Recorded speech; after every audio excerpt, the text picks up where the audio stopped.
hamma maktab o'quvchilarining eng katta orzusi universitetda o'qishga kirish.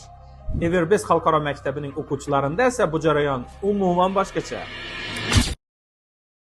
Avvalambor biz o'quvchilari yillar davomida qiziqishlarini kuzatamiz va undan keyin hamma kasb 20 ga yaqin kasblari ichidan ular qiziqmasligi mumkin bo'lgan kasblarni chiqarib tashlaymiz va qiziqishlarini kamaytirganimizdan keyin bizlarda xalqaro toifadagi viktorina bor. Shu viktorinadan hamma savollaridan onlayn tarzda o'tadilar va undagi qiziqishlari o'zlari tanlagan kasblarga mos ekanligini biz shundan aniqlaymiz. Undan keyin o'quvchi bilan yakkama-yakka soatlab suhbatlar orqali uning kelajakda qaysi kasb egasi bo'lishi, qaysi universitetda o'qishi va undan keyin nima qilishlari hammasini birma-bir ko'rib chiqamiz. Buni biz yo'l xaritasi yoki o'quvchini profili deb aytamiz.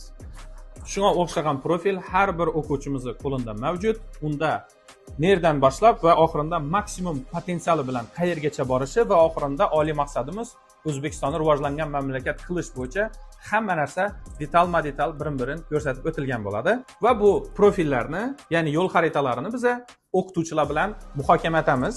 Har bir o'quvchimizni o'zini oliy maqsadini yetishguncha bo'lgan harakatda har bir ustoz maksimal yordam berishga bel bog'laydi. Buning eng asosiy tomonlaridan birisi yo'l xaritamizda kamida bakalavr yoki magistratura darajasida xalqaro top universitetlarda o'qib, bilim olib, dunyoqarashini global salohiyatga olib chiqishi shart va zarur etib qo'yilgan. Everbest xalqaro maktabimizning individual yondashuvi va yoshlarimizdan globalistlarni tayyorlash jarayoni aynan shunday olib boriladi.